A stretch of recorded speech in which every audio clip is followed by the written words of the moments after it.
अपनी विरासत पर गर्व की भावना को आगे बढ़ाते हुए आज मैं यहाँ एक और संकल्प ले रहा हूँ।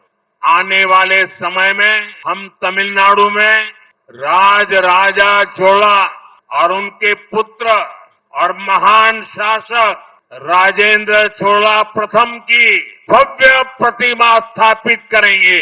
ये प्रतिमाएं हमारी ऐतिहासिक चेतना का आधुनिक स्तंभ हो बनेगी।